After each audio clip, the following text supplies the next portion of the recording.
According to the quantum law, you know the reason why we think about our problems? Because it was our thinking about them that created them in the first place. You know why our problems feel so real? Because it was our feelings that created them as well. Change the way you think and feel, and it produces a different outcome in your life. Every time we perceive a threat in our environment, we knock our body out of balance. Now here's the problem with human beings. We can turn on the stress response just by thought alone. We could think about some worst case scenario. We could plan for something happening in our life, and we want to get prepared for it before it happens. And we put all of our attention on that worst case scenario, and the body, as the unconscious mind, expecting the event to happen, begins to change physiologically before the event happens. And we turn on the stress response just by thought alone. Now, if you keep mobilizing all of this energy for some threat that's real or imagined, and we keep knocking the body out of balance, that imbalance becomes the new balance, and now we're headed for disease.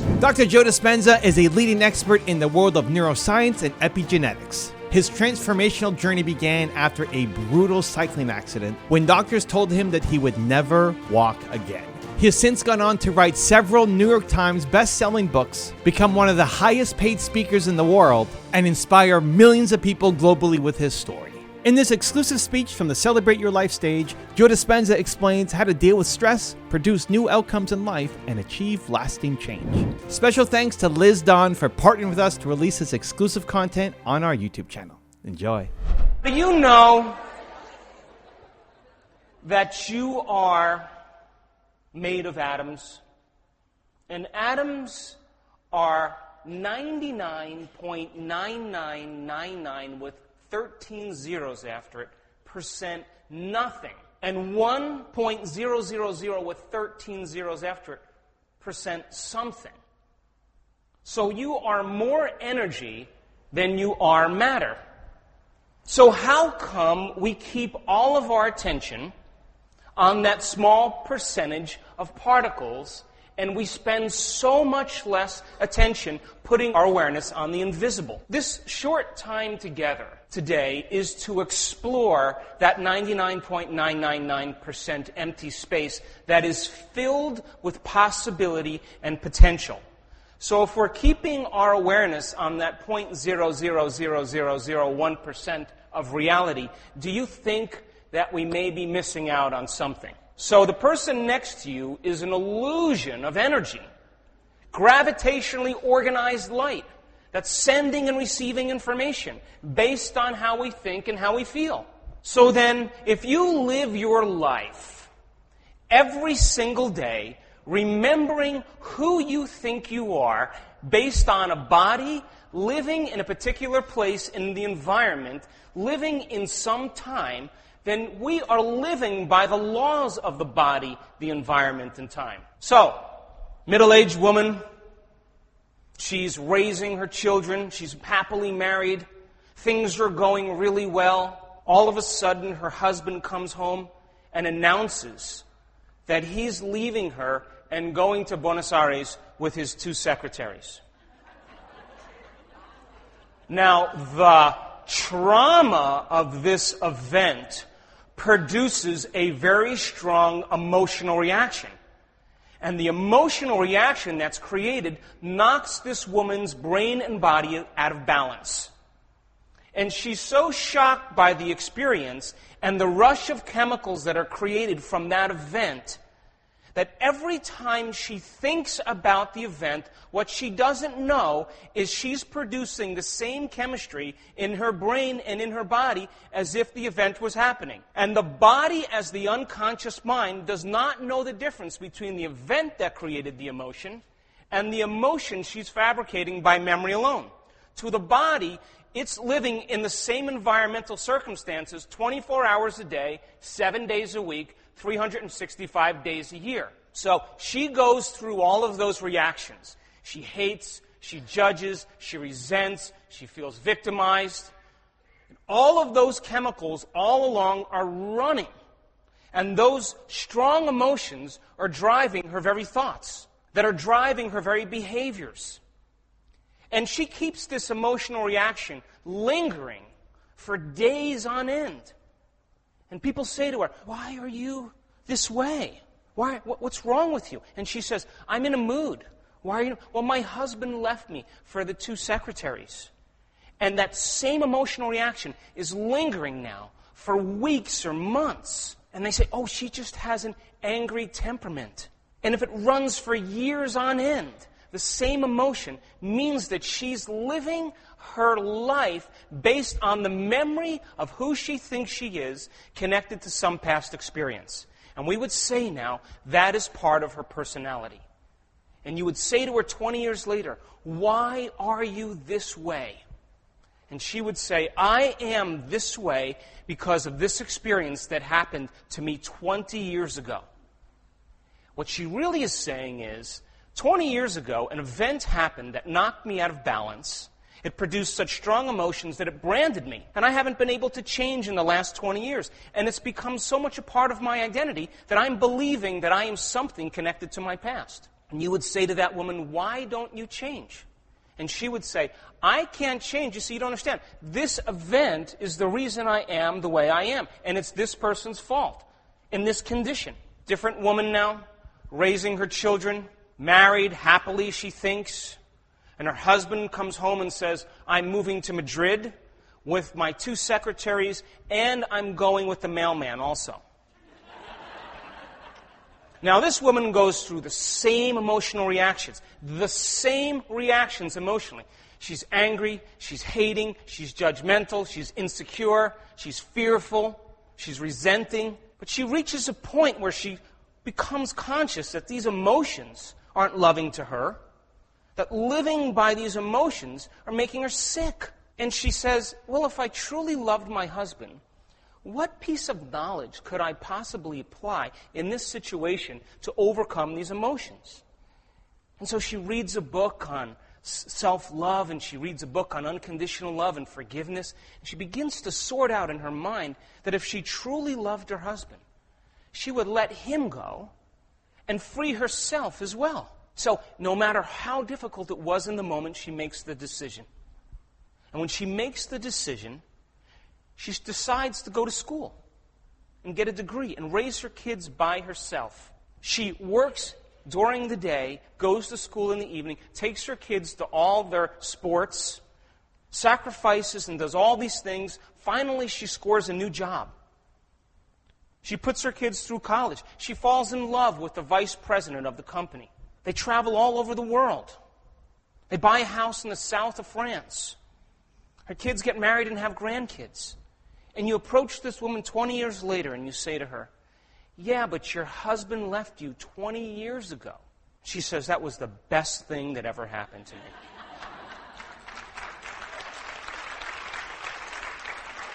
You see, we are defined by our adversity. And we memorize emotions layer by layer that become part of our identity, that are connected to experiences that happened in the past. And we describe ourselves in the context of a story that's connected to the past. How many people know people who do that? I'm asking you today to make up a new story. That the story of the past actually keeps you connected to the past. And as long as you analyze your life within the emotion of some past experience, the answer is never in that emotion. It exists outside that emotion. Because that emotion is connected to a past experience that's connected to a past consciousness. So try this out for a moment. According to the quantum law, you know the reason why we think about our problems? Because it was our thinking about them that created them in the first place. Do you know why our problems feel so real? Because it was our feelings that created them as well. Change the way you think and feel, and it produces a different outcome in your life. Now, when we have reactions to experiences in our life, primarily those traumas that knock us out of balance, we activate a very primitive nervous system. And that nervous system is called the sympathetic nervous system, or the fight-or-flight nervous system. So if there's a lioness sunbathing in the Serengeti, and there's a group of gazelles walking by, and one of those gazelles is walking with a limp. It's walking out of pattern. And the moment the lioness sees the gazelle walking out of pattern, she becomes very object-focused, single-minded. She obsesses and puts all her attention on that prey. And when she does that, she activates that fight-or-flight nervous system to mobilize an enormous amount of energy because survival means food for her cubs.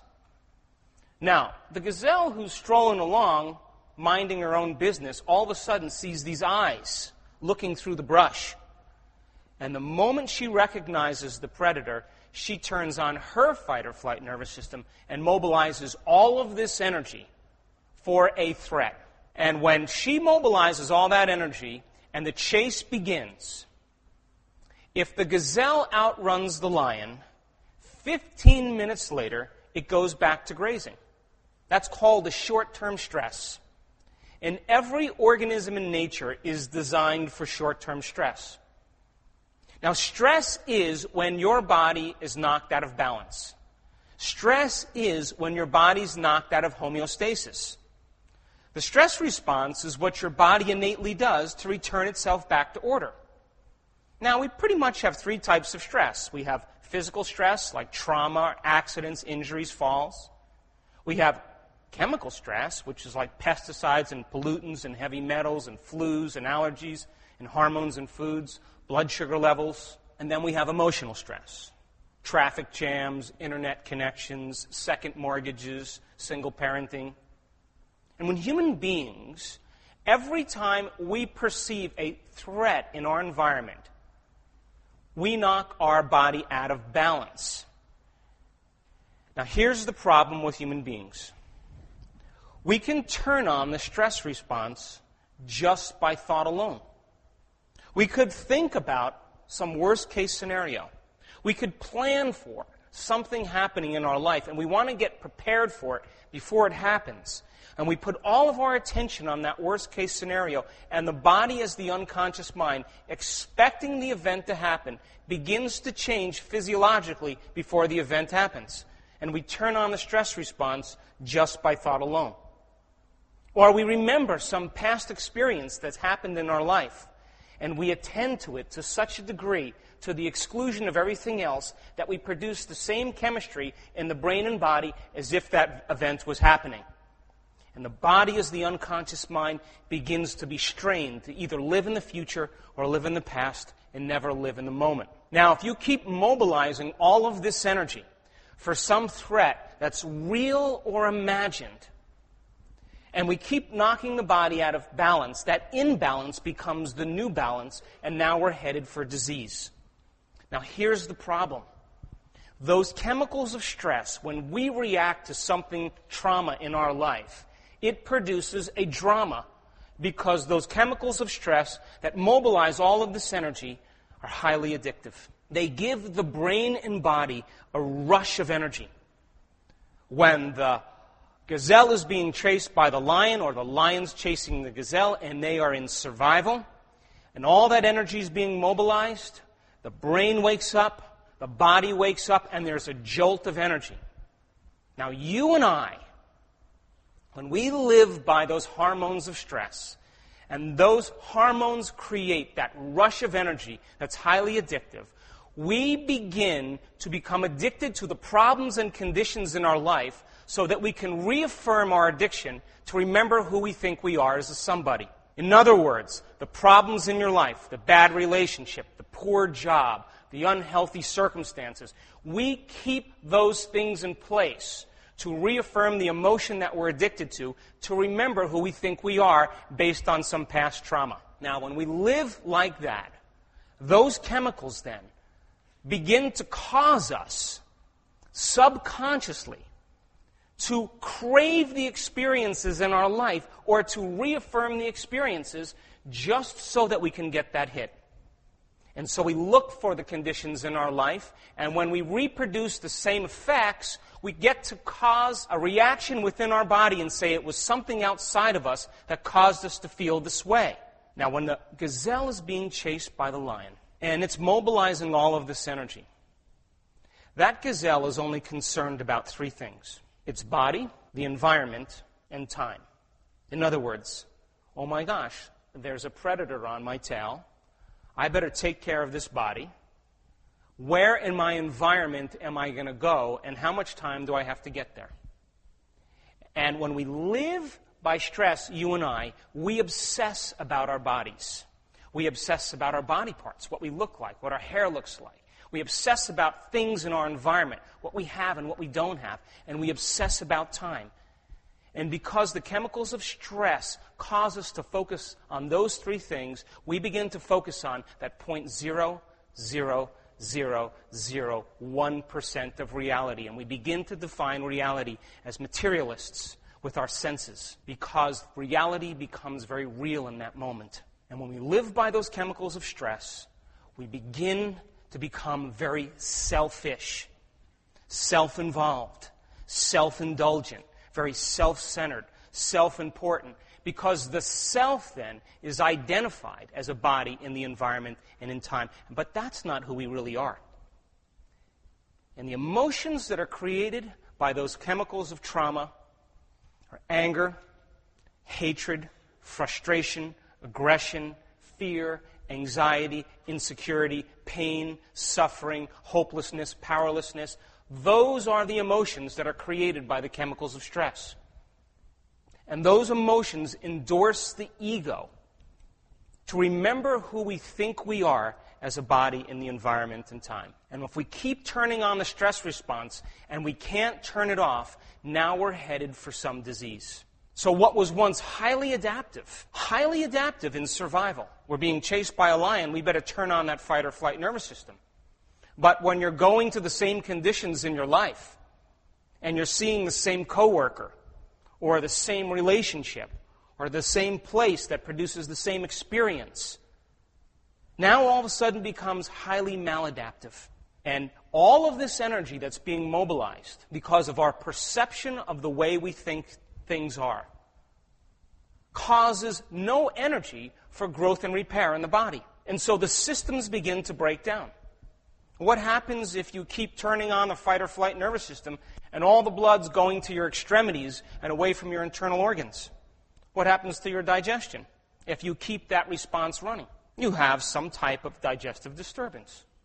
If you keep turning on the fight or flight nervous system and your heart is racing because your body, as the unconscious mind, thinks it's being chased by a lion, and you keep racing your heart, you will condition your heart to race on its own, whether it's high blood pressure, tachycardia, arrhythmia. If you keep turning on the fight or flight nervous system by thought alone, thinking about some future event or some past memory, that in time you'll put all of that energy into your muscles, that adrenaline. But you don't fight or you don't run. So that energy stores itself in the tissues and it hardens. And that's called pain. And 80% of our culture has pain. What happens to the immune system? You keep turning on that emergency system for some threat in the external environment, and there's no energy for the internal environment. The immune system has no energy to catch up. Flus, rheumatoid arthritis, MS, cancer, all the same. What about infertility? You think it's time for a long-term building project if a woman is constantly under stress? There's no time to grow a baby. What happens to the brain? The very chemicals begin to cause neurons to fray. So then the trauma in our lives that produces the strong emotional addiction, that reaffirms who we are based on some past memory, then causes the drama in our life to continue, because when we are under the chemicals of stress and we're reacting emotionally, there's always a gap between the way things appear and the way things really are. And that refractory period of chemicals that's created from your reaction to some condition in your life. And if you react when those chemicals are running, you'll always say the same thing. I should have never said that. I should have never done that. I should have never thought that. Oh my God, I should have never sent that email. Because those chemicals cause us to act like an amped up animal with a big memory bank. Now, these emotions, you want to take a test to see if you're addicted to an emotion? Just take a test, okay? I want you to think of a time in your life when you were really angry. And if I came up to you and I said, listen, I know you're really angry, but here's what I want you to do. I want you to stop. What would you say to me? Don't say it. Now, isn't an addiction something you can't stop? So if you were able to control your anger, you should be able to stop it in a moment. Would you agree? So then what happens to us over time, that these addictive chemicals become the very mechanism that continues to knock us out of balance.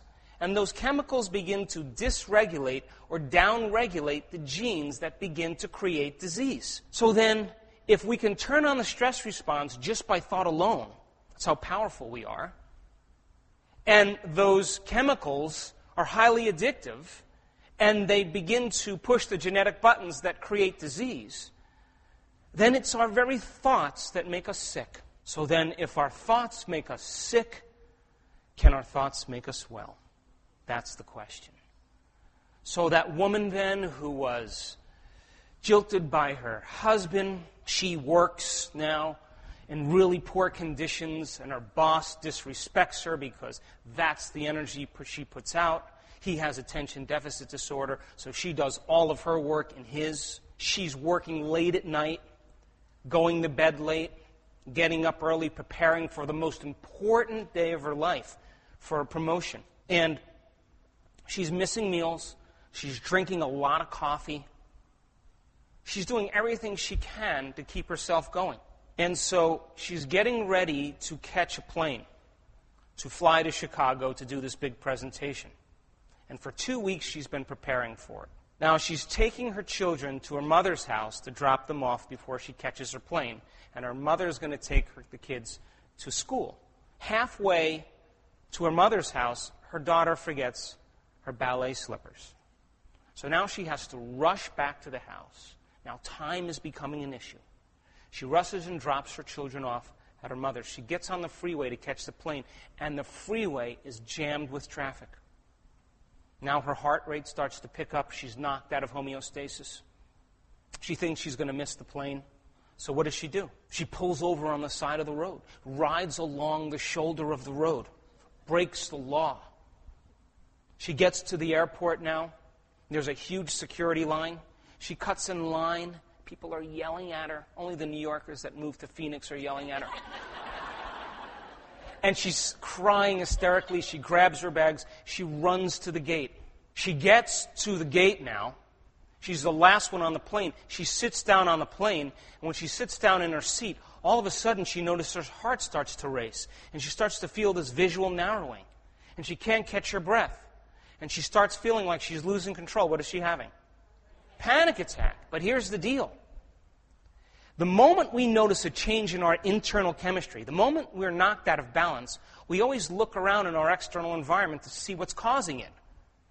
So she thinks, oh, it's crowded places. I have a fear of flying. She makes an association in the immediate moment, but she forgets that she has been missing meals, she's low blood sugar, she's stressed out, she's drinking a lot of coffee, she's not sleeping well. Her body's completely out of balance.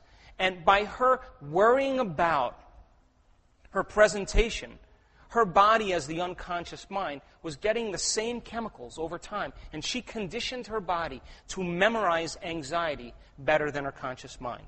And whenever the body knows better than the mind, that's called a habit. So she conditioned her body to live in anxiety. So the plane takes off, and she makes her way.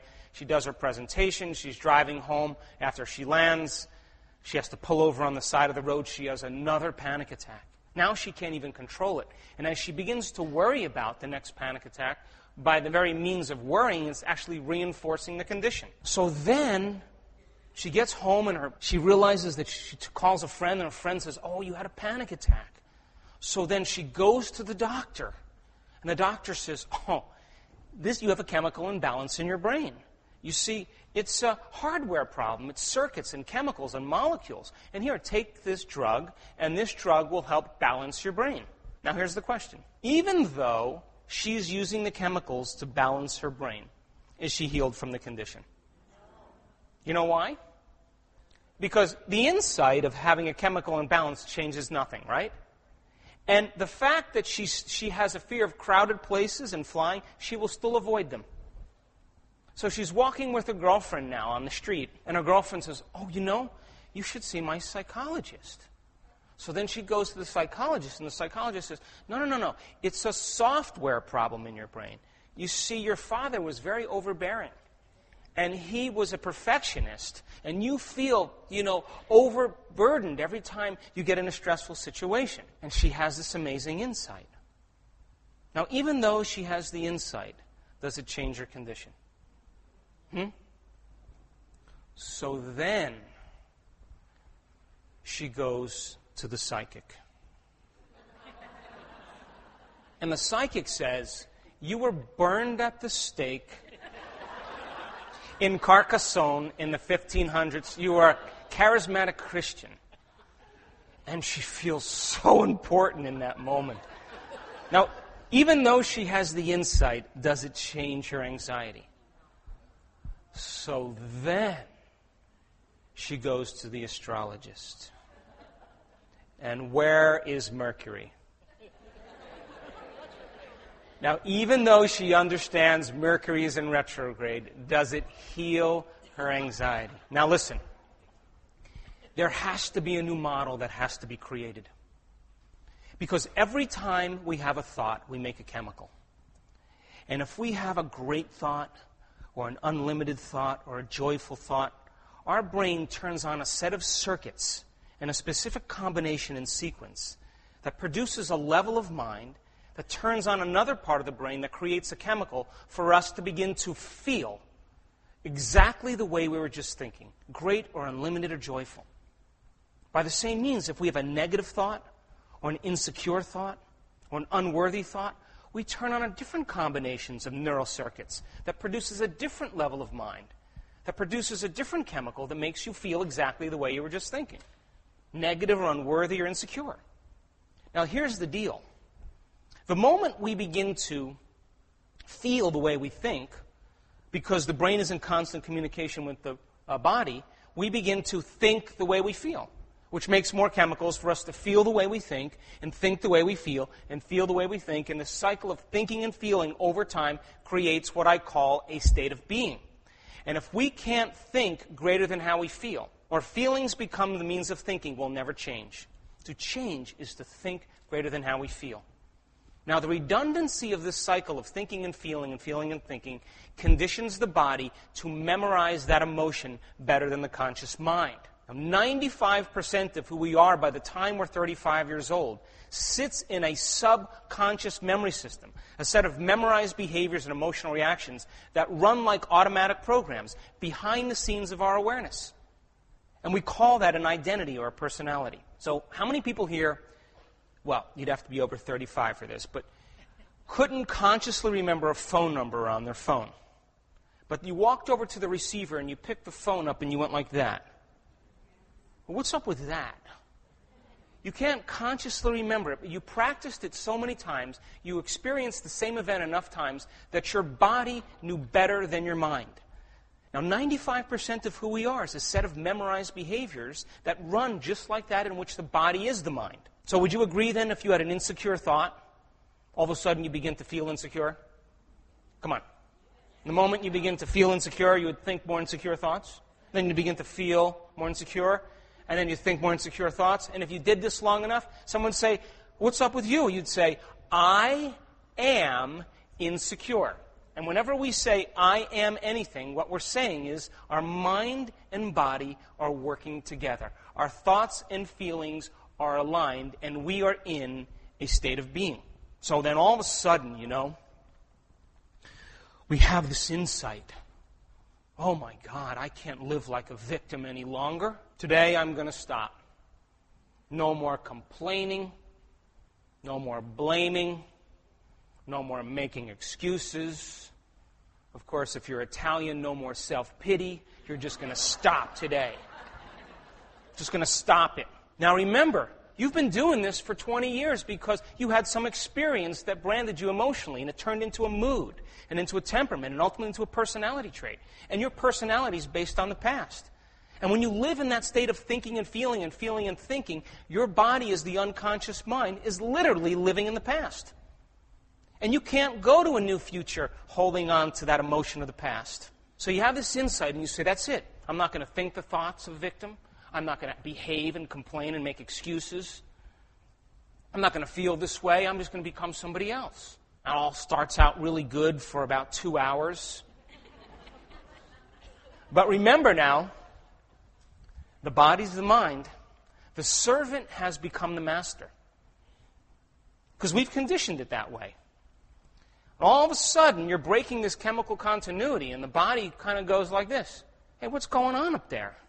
We had a thing going. I've modified my receptor sites for you. You told me what to do, and I've changed to fit your addiction. And you think you've been making all the decisions, but I've been making all the decisions for you to reaffirm your addiction. He says, we can't have this. See, the servant says, where you been for the last 20 years? I got this. As a matter of fact, I know how to do this better than you. You can't remember, but I can dial the number for you. So all the cells of the body get together and they say, listen, let's send a message back to the brain. So right up the central nervous system, right to the thinking brain. It's called the fast track. Now at the same time, your chemical levels of suffering are dropping because you're not thinking and feeling the same way. And there's a thermostat in your brain called the hypothalamus.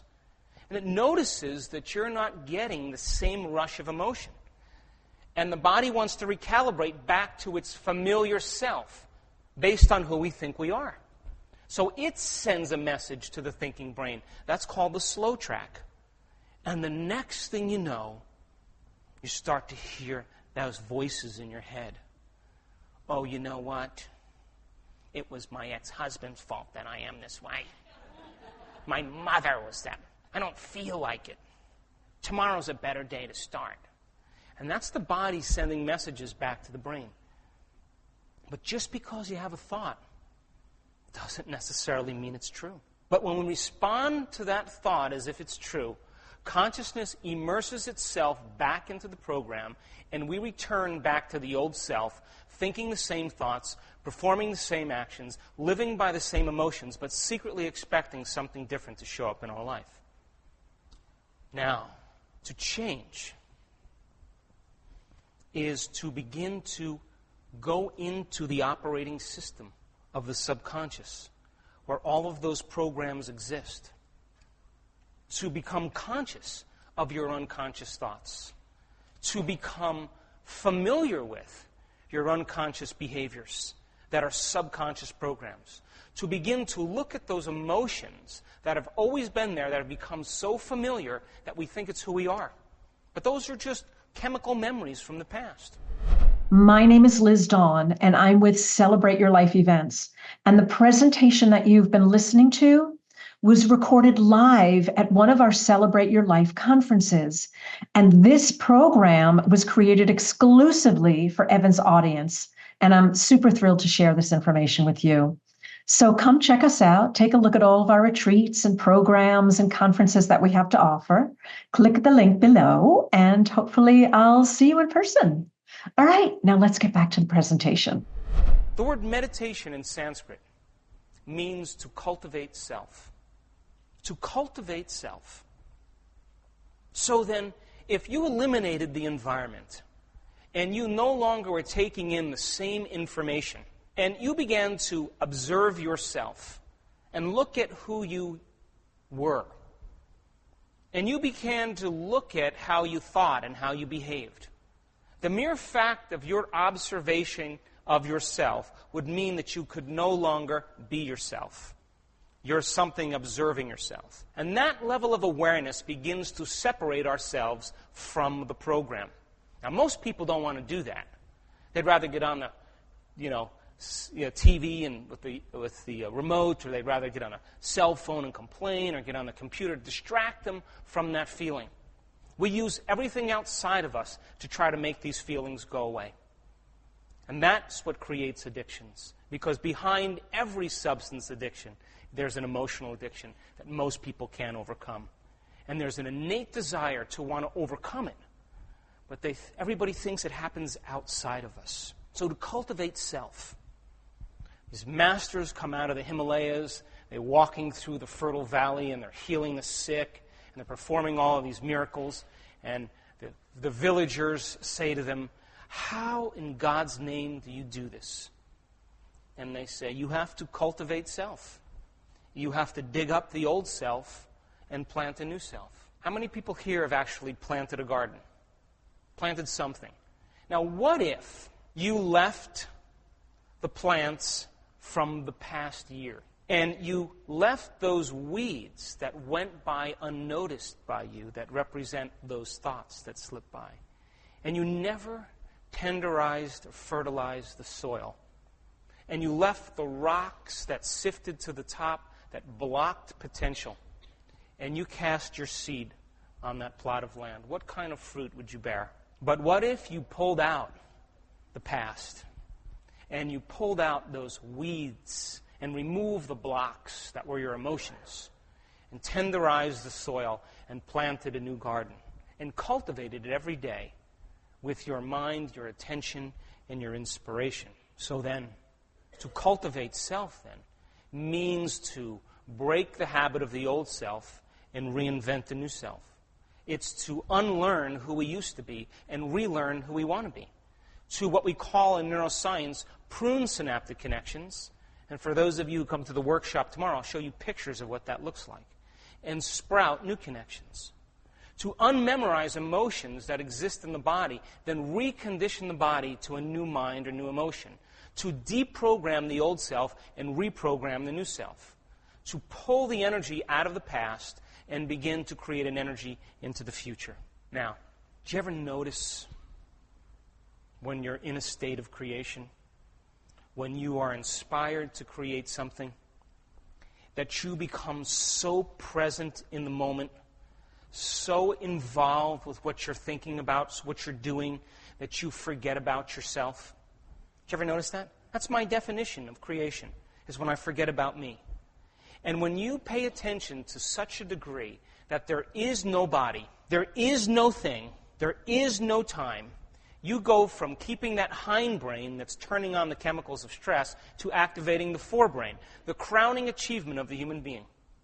And when the forebrain turns on, when the architect or the CEO or the symphony leader gets back in control, and you want to pay attention to something, your brain does something very natural. Because we have all the machinery. It's like a volume control. Your frontal lobe doesn't want to be distracted by your body. It doesn't want to be distracted by things in the environment. It doesn't want to be thinking about time. And so like a great symphony leader, your frontal lobe looks out of the landscape of the entire brain. It has connections to all other parts. And it begins to quiet down the motor strip in your brain.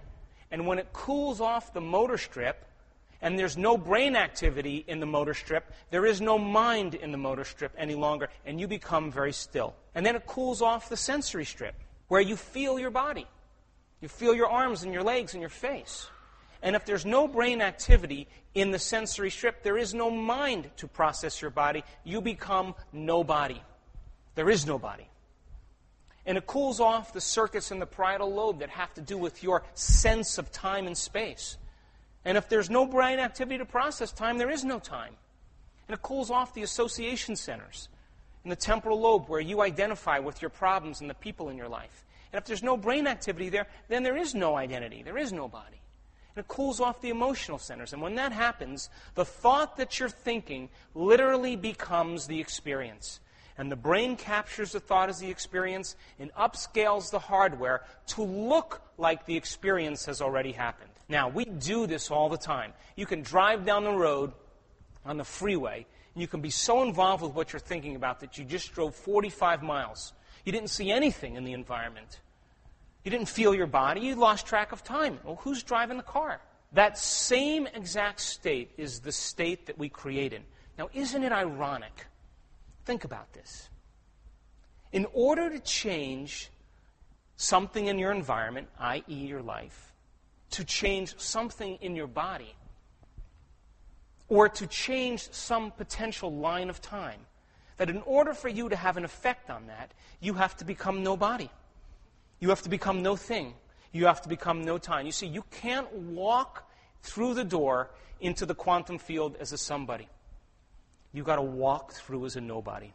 You have to enter as pure consciousness, because that's what this field is. And laying down the ego and becoming selfless, to forget about your body, to become nobody, is the art. And when we begin to practice this enough times, we begin to implant information into the field. And when you become nobody who's no longer thinking and feeling and thinking in the same cycle, the identity's gone, and you're no longer turning on these survival centers, these hormones in your body, and you're not that person anymore, guess what happens? That energy from there moves somewhere, and guess where it moves? It moves right to your heart. And you begin to fall in love with the moment. And when that happens, now this is not metaphysical, this is physiological. I've studied it. There's research being done right now that when you begin to create and you begin to take your attention off your body, your environment, or time, energy moves right to your heart and you start to feel expanded. And the moment that happens, the body is freed from the chains of those addictions. And the side effect of true creation is joy, because the body is no longer attached to the past or living in the future. It is now in the present moment. And the brain upscales its hardware to reflect it, and the body gets a new emotional signal. And when that happens, we recondition the body to a new mind. And you open your eyes, and you're different than when you sat down. You see, I tell my children when they all work on something in their life, I always tell them when they finish their meditation, you cannot get up as the same person who sat down. If you get up as the same person who sat down, nothing's happened. Nothing's happened in a quantum field, nothing's happened neurologically, nothing's happened chemistry-wise, nothing's happened genetically. You are the same person. You have to get up as if you just had the most amazing experience in your life, and you have to convince your body emotionally, as the unconscious mind, that that future event has already happened, so much so that you're living that future now. And when you're able to do that, you've gone from thinking to being, and you've primed the brain and body ahead of the experience. Now, people will say to me, well, isn't that fake it till you make it? And I say, really?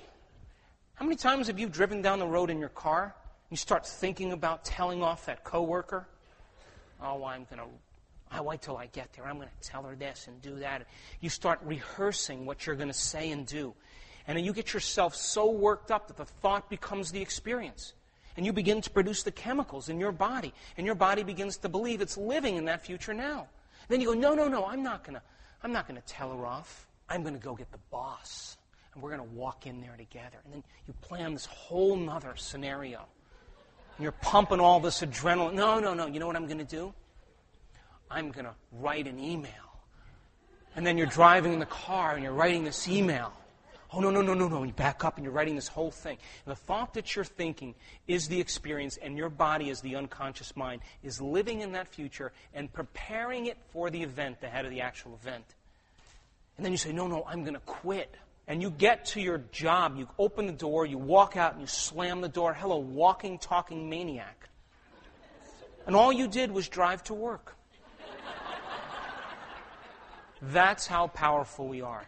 Now, all I'm saying is, instead of obsessing about your problems, I want you to obsess about your possibilities. And convince your body emotionally that's already happened. Because if your brain and body are already changed physically, because you've changed your mind and rewired it, firing and wiring new circuits, and allowing yourself to emotionally feel what that feels like, epigenetically signaling new genes in new ways, then you are changed in your brain and body, and the experience has already happened. So then that quantum field that's 99.99999% nothing is beyond your senses. You can't define it with your senses. And that when you begin to forget about defining reality with your senses, and you're no longer a materialist, you're beginning to put your awareness on that 99.999%. And that's when you begin to imprint information into that field. And as you begin to change your electromagnetic signature, because you're changing the way you think and feel. The way you think is the electrical charge in the field, and the way you feel is the magnetic charge, and you broadcast an electromagnetic signature every day that influences every single atom in your life. And you and I are so powerful that we have energetic bonds to everything in our life. Now, this is why change is so hard. You meet someone for the first time, you say, what's your name? Rosemary. Rosemary. Hey, I'm Joe. Where are you from? Arizona. Arizona. Place. Hey, I was going to live in Arizona one time in Scottsdale. Do you know these people? Yes. You know those people? I know those people. People. And were you at that wedding at that particular time? Yes. And you know those people? Yes. Event. And you've experienced those things? I experienced those things too. Now, if we share the same experiences, the end product of every experience is an emotion. If we share the same experience, we share the same emotion, right? Come on. Yes? Yeah. If we share the same experience, we share the same emotion. If we share the same emotion, we share the same energy. Now, just like a sodium ion and a chloride ion, or two oxygen molecules, we're bound by energy beyond space and time. And as long as you don't change, everything's going to go really well. So think about this. If everything is energy, and your emotions are energy in motion, then if you live by the same emotion every single day, would you agree that your energy is the same every day? Come on. It's the same exact energy. It's frozen as the day before. And tell me where possibility is. 0, because the emotion that's familiar is blocking the unknown. The unknown doesn't have an emotion yet because there's no experience to connect with it. Am I reaching you? So then everything that you've interacted with in your external environment and produced an experience, you've smeared your energy over. Now this is why it's so hard to change. Because you are bound to people and things and places in your environment in a field of energy beyond space and time. And as long as you live by the same emotion every day that you're addicted to, and you don't overcome that emotion, you're connected to the present reality that we call your life. Start to unmemorize the emotion, and the body goes into chaos because it no longer can predict the future moment based on the past. You're in the unknown now. This is where most people return back to the familiar and they say, I almost lost my mind there. So then, stepping out into the unknown to begin to break the addiction of what emotion that you've memorized that's become part of your identity. Listen, we are karma. What is karma? We're not punished for our sins. We're punished by our sins. There's no white guy on a cloud up there taking notes with a beard making sure that you're being good. It's not how God works. It is self-reflexive. So then if you're living by the same emotion that's driving your thoughts, and an emotion is a record of the past, and your cells need information to evolve, and information from the environment through new experiences comes from emotions, and you're living by the same emotion, the cells aren't getting any new information. So people say, well, how did I develop this cancer? I don't have a bad attitude. That's exactly right. But you know what? The cells didn't get any new information. The cells stayed the same. And that's what began to push the genetic button. So then if the emotion stays the same, then the gene stays the same. Would you agree? And if you can't overcome the emotion, and those emotions are driving your thoughts and choices, then you're going to keep creating the same thing in your life by free will. Unmemorize the emotion, change the gene, signal a new gene in a new way, roll up your past, and now you get to a new future. And the soul then says a memory without the emotional charge is called wisdom. And that's the name of the game here. So then karma then is living in the same state of mind and being connected to past experiences. And if we don't overcome those emotions, we stay connected to those experiences, and we can never create anything new, holding on to the emotions of the past. And so when we're born again, in a next lifetime, we're born with the same genes and the same conditions, because we haven't overcome the very emotion that kept us connected to some past experience. So then, every time we begin to look at the self, layer by layer, look at those emotions, and begin to look, God, this anger, this hatred that I'm expressing every single day towards someone who isn't even alive anymore, that I'm excusing my behavior for something outside of me. is only affecting my own cells. I'm only doing this to myself. I can't free myself or that person until I let go of the emotion. And if you're living by the same emotion of hatred every day, is it possible if you keep signaling the same gene with that emotion, that the moment the person breaks free from the emotional addiction of hatred, their acid reflux goes away? Go figure. Because the body is no longer strained emotionally. It's new information, and new genes turn on in a matter of moments. So then, most people do then is they try to make that emotion go away by using drugs or alcohol or creating a new identity in some way. But until we look down at that emotion and we begin to overcome the addiction, when the body is free from the emotional addiction and it's no longer living by that chaos, the body is liberated. And that energy moves out of the body and it begins to move into the field because the body is no longer holding on to the emotion. And that energy now is available energy that you get to use as a quantum creator to design a new destiny. So then, this is a time in history where information is so available. Everybody knows this already, but it's a time in history now. Everybody wants to know how. You want to know how to do it. How do I begin to make these changes? How do I begin to overcome some aspect of myself? Science is the contemporary language of mysticism. It is the language, contemporary-wise now, where we get to understand more about ourselves. And nobody's excluded from it. When you learn a little bit about yourself, you learn a little bit about brain waves and what meditation really is, and to get beyond the analytical mind and begin to make those changes into the subconscious, it's easy. But the hardest part, as I said yesterday, of all of this, making the time to do it. Making the time to wake up in the morning and say, listen, you think Martin Luther King wasn't afraid?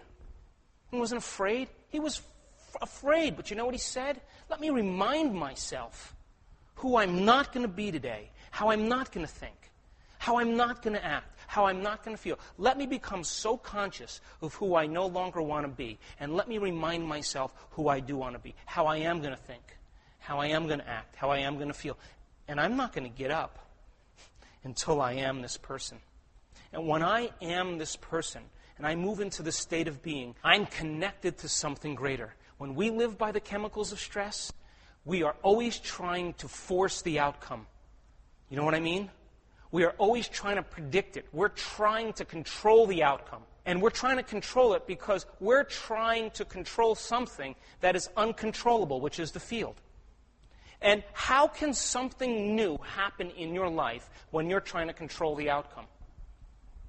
But when you're in an elevated emotion, when you are in a state of grace, and you have created a new ideal of yourself, and your heart is open, and your mind is clear, and you begin to feel connected to something greater, you're more energy and less matter. Because the survival emotions cause us to feel more like material, more like matter, and less like energy. But when we move into those elevated states, and we are more energy and less matter, we feel connected to something greater. And people say, well, how do you know what's going to happen? And you say, I just know. And I'm not even going to get in the way. I'm too busy being it. And as I said yesterday, living in an emotional state when you are in an inward process of gratitude, when you create something, most people give thanks when the experience happens. That's Newtonian physics. That's cause and effect. The quantum model says you have to give thanks ahead of the actual experience. So much so that you convince your body emotionally that the event has already happened. That's what gratitude is, isn't it? It's already done. And when that happens and you create a coherent signature and you tune in to a potential that exists in the quantum field electromagnetically, get ready. Because your body is going to be drawn to a whole new experience, or better yet, the experience is going to find you. And it's going to come in a way that you never thought of, that you least expect, that surprises you, that catches you off guard. So much so that you have no doubt that you made connection to something greater. And you have a two-way communication with it now. And you're so inspired you want to do it again. Now that's called evolution. and new genes turn on because new experiences are created, and cells get new information, and it begins to rewrite the program in a matter of moments. And so yesterday I said, the biggest reason I asked the audience how many people actually woke up this morning and created a future. But first I asked how many people believe that thoughts produce a destiny. Everybody raised their hand, and then I said, how many people actually do it? 10% of the audience. Because nobody believes that it's true on a gut level. If you knew it was true, you would never miss a day. And the only reason we don't do it is we trade it off for some addiction.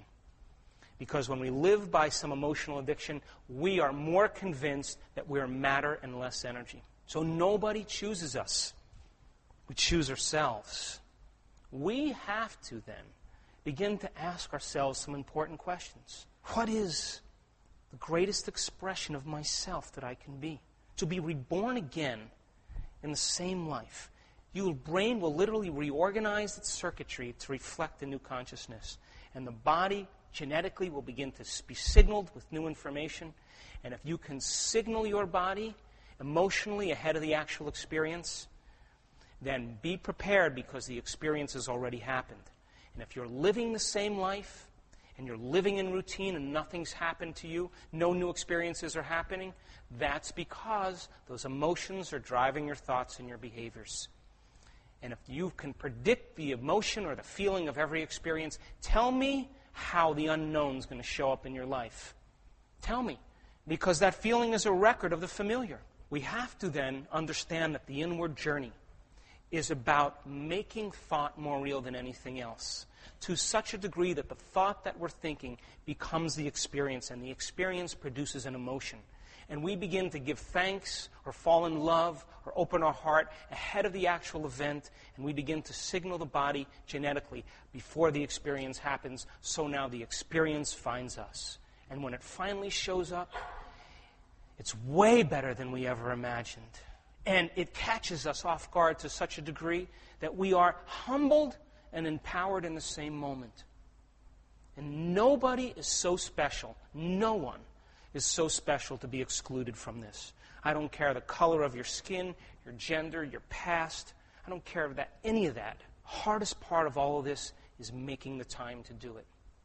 And getting beyond the feelings of the familiar that talk us out of greatness.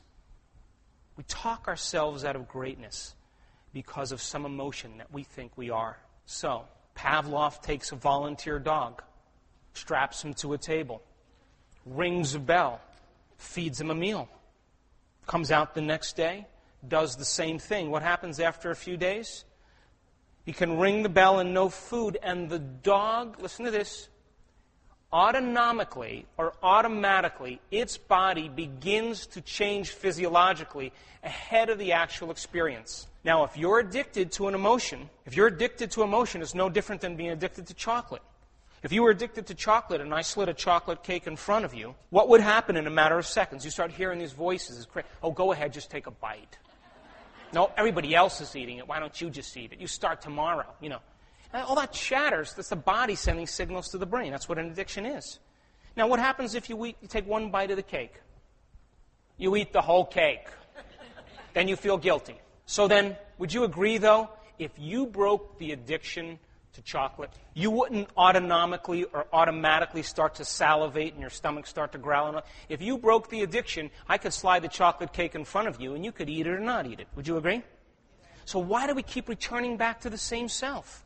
Because when we're addicted to an emotion, and we have an emotional agreement with someone or something or bond in our life that's emotional, guess what? The moment we see that person go to that place, and we have an energetic, emotional bond there, the moment we see that person, just like Pavlov's dog, if we're addicted, we begin to subconsciously, autonomically, or automatically, physiologically change to return back to the same identity. You sit down in your meditation in the morning, and your body is raging because it wants to return back to the familiar. All the voices are happening in your head. It's telling you you're not good enough. It needs the emotional rush. And you say, that's all you got? That's it, body? Because I'm going to wait till you're done. And when you're finally done, I'm going to recondition you to a new mind. And you're going to be so much happier when I did. When you have that kind of willingness, when your body starts to do that and you work with it like an unbridled stallion, you know, I have horses, and when I get on my horse after I haven't been on him for a while, he smells the mares on the other side of the property, and he's got one thing on his mind, and it isn't me. And he'll buck and kick and run me into the wall, and if I grab those reins and I pull him in, and I stroke him on the side like that, and I back him up 2 steps, he'll stop and this big snort will come out of his nose. And I'll slow him down, and I'm reconditioning him, the animal, to a new mind. The body is the servant. It's the animal to the new mind. And when you have that kind of willfulness to go a little bit further than where you normally stop, right on the other side of your impatience is freedom. Right on the other side of your fear is courage. It's just the same energy, just transmuted into something else. Right on the other side of your suffering is grace. It's the same energy.